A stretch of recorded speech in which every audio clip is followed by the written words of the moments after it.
Indonesia 1. Hai, kanal Anak Negeri, kanal 4 berbagi cerita tentang hebatnya Indonesia serta berbagi informasi tentang budaya, keragaman, kearifan lokal dan keramat tamahan bangsa kita. Dari sini juga kita akan mengenal lebih jauh tentang para pahlawan Indonesia yang menjadi inspirasi bagi kita untuk melangkah lebih maju menuju ke satu arah Indonesia, Indonesia yang sebenarnya, untuk Indonesia satu, satu bangsa, satu bahasa, tanah air Indonesia.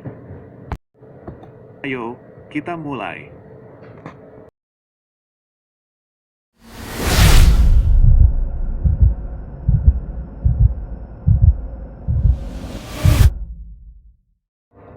Baru saja PSI memilih ketua melalui Kongres Luar Biasa yang demokratis pada tanggal 15 Februari tahun 2023 dan terpilih sebagai ketua PSSI ialah Erick Thohir untuk periode tahun 2023 sampai tahun 2027. Sebagai orang Indonesia yang begitu mencintai olahraga, sepak terjang Erick Thohir sudah tidak diragukan lagi, baik di kancah nasional maupun internasional. Beliau jadi pemilik klub Eropa Italia Inter Milan sehingga mengharumkan nama Indonesia di Italia. Jika kita bicara tentang Indonesia di Milan, mereka akan langsung menyebut nama Erick Thohir. Dan salah satu prestasi beliau adalah berhasil menyelenggarakan olahraga Asian Games 2018 yang mengharumkan nama bangsa Indonesia. Harapan besar dibebankan pada beliau untuk bisa menyelamatkan sepak bola Indonesia untuk bisa bersaing dan berkompetisi di dunia.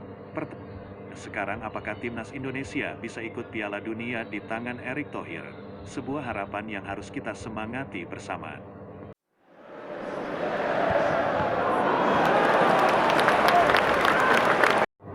Kalau kita runut sebentar ke belakang, tahu gak kalian, Indonesia pernah ikut Piala Dunia?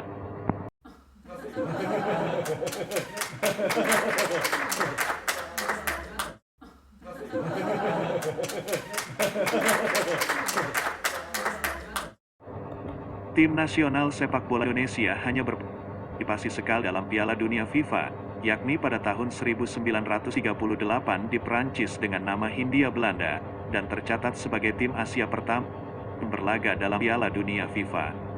Dengan nama kesebelasan Netherlands Indische Voetbal-Unie, NIVU, tampil dalam Piala Dunia 1938 di Prancis.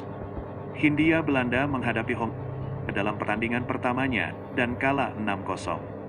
Sistem gugur yang digunakan pada saat itu menyebabkan pertandingan ini adalah pertandingan satu-satunya yang pernah dimainkan oleh tim Indonesia.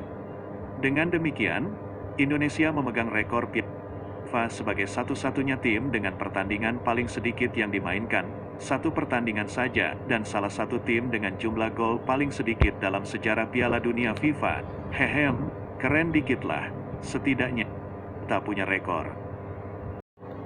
Saat itu kita masih di bawah kekuasaan Belanda di mana bangsa pribumi tidak diberikan kesempatan untuk mengenal dan menggeluti olahraga ini. Sampai ada satu tokoh besar bernama Suratin Sosrosoegondo tergerak untuk mendirikan perkumpulan sepak bola Indonesia. Saat itu sudah ada beberapa klub sepak bola lokal yang berdiri dengan semangat yang sama, bahwa sepak bola adalah ruang yang bisa mempersatukan anak negeri. Tokoh seperti Muhammad Husni Tamrin mendirikan lahirnya Cikal Bakal Persija Jakarta, serta Otto Iskandar Dinata melahirkan Cikal Bakal Persib Bandung. Dengan semangat Persatuan Sumpah Pemuda 1928, Suratin bergerilya mengajak para petinggi klub untuk mendirikan satu wadah persatuan sepak bola.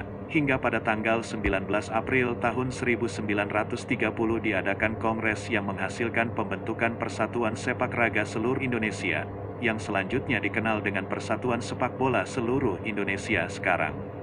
Wow, hebat ya, keren kalau mau pakai istilah sekarang. Di tengah penindasan seorang Suratin mampu mempersatukan Indonesia melalui sepak bola. Inilah sebenarnya makna sepak bola sebagai wadah yang menyatukan bangsa. Di lapangan sepak bola kita melihat warna sebenarnya Indonesia, hitam dan putih. Sudah tidak menjadi persoalan, malah itu yang menjadi keindahan tersendiri. Ayo warnai Indonesiamu, warnai dengan prestasi, warnai dengan aksi yang membanggakan, untuk satu Indonesia. Jika kita hadapkan pada sepak bola Indonesia sekarang ini, tampaknya juga harus berjuang dan berjibaku untuk membuat sepak bola kembali sebagai fitrahnya, Begitu banyak problem yang dihadapi di dunia persepak bolaan Indonesia, mulai dari mafia pengaturan skor, tawuran antar pemain, tawuran antar supporter, ketidakprofesionalan wasit, dan banyak lagi hal lain yang harus dibenahi. Kalau kita mau sedikit samakan dengan Erick Thohir dan Suratin, jangan salah sangka ya, ini hanya sekedar bahasa dari saya.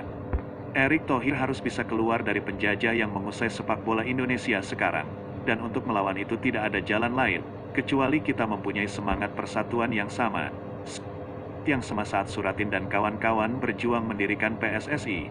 Mari arahkan Indonesia ke satu arah yang sama, satu arah sejarah, untuk satu Indonesia, untuk Indonesia satu. Semangat Pak Erick Thohir, jangan sekali-sekali sejarah. Pesan dari Bung Karno. Satu arah Indonesia untuk Indonesia satu.